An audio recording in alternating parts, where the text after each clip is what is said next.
All right, let's talk about a style of poetry that is witty, strange, and honestly, surprisingly profound. It's a world where love poems are argued like court cases, and where tiny insects can become these grand religious symbols. So let me just start by asking you this. Could a poem about a bug, a little insect, be the most clever love poem ever written? I know, it sounds kind of ridiculous, right? But stick with me, because this question gets us right to the heart of what makes this poetry so unique and so fascinating. Okay, so we're going to look at a famous poem by John Donne called The Flea. Now, Donne, this guy was a master of persuasion. And in this poem, he builds this wild, audacious argument for love. And get this, it is all centered on a tiny, common insect. So his logic, it unfolds in these three absolutely wild steps. First off, he points out that their blood is already mingled inside this flea, which he argues is a kind of intimate union, but without any sin. Then he just doubles down, elevating this flea to a sacred status. And finally, and this is the genius part, when she crushes his whole metaphor, he brilliantly pivots, using the flea's death to prove his final point. It's just this dizzying intellectual performance. So you're probably thinking, what on earth is this? This blend of, passionate argument, brainy acrobatics, and frankly, kind of shocking imagery, it doesn't just pop up out of nowhere. It actually belongs to a very specific and super influential literary movement. And that style is known as metaphysical poetry. As we're about to see, its name gives us a perfect clue about its purpose and its ambition. It's all about looking past the obvious. Yeah, the name itself is the perfect giveaway. You've got meta, meaning beyond, and physics for the physical world. So these poets, they were basically on a mission, right? They wanted to connect our everyday physical lives, things like love, death, even a flea bite, with these huge abstract ideas about the soul, faith, and the entire universe. But here's the funny thing. The poets themselves, they never called themselves metaphysical. That label came way later. It was actually critics who came up with it. And get this, it wasn't even a compliment at first.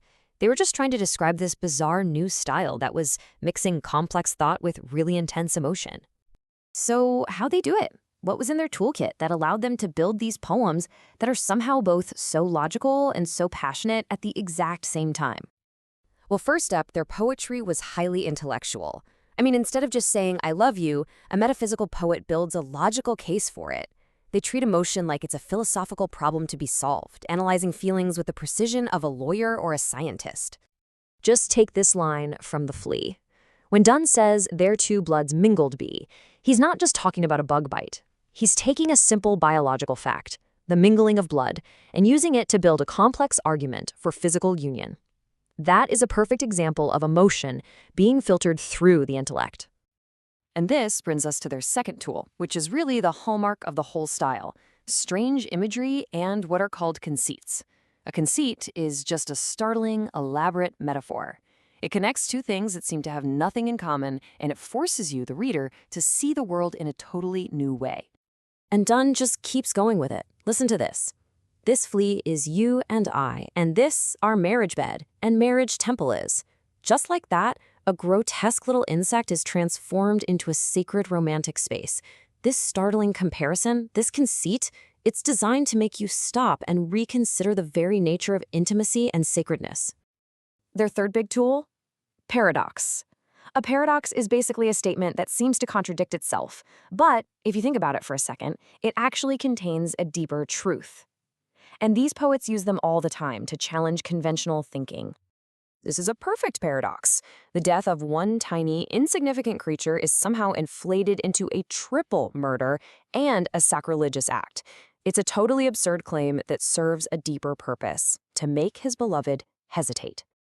And the final piece of the toolkit, all this wild thinking, isn't just thrown onto the page. Nope. The complex arguments are actually mirrored by the poem's precise, controlled structure. This gives even the most bonkers claims a sense of authority and deliberate design. And you can see this control right here, in the poem's very blueprint.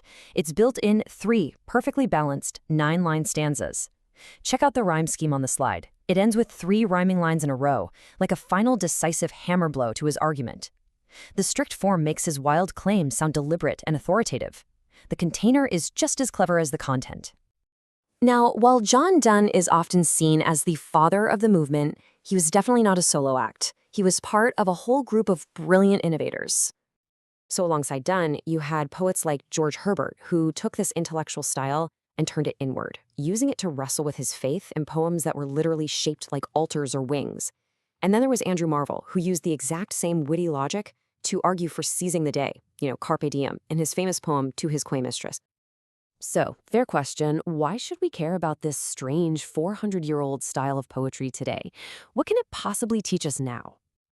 Well, because their way of thinking is a timeless creative tool. They teach us that logic and passion aren't enemies, they're partners. They challenge us to look at the world differently, to question our assumptions, and to find profound connections in the most unexpected places. Ultimately, these poets remind us that literature at its best does more than just comfort us. It challenges the mind just as much as it moves the heart. It leaves us with new frameworks for seeing our own lives, and that's a lesson that is as relevant and powerful today as it was in the 17th century.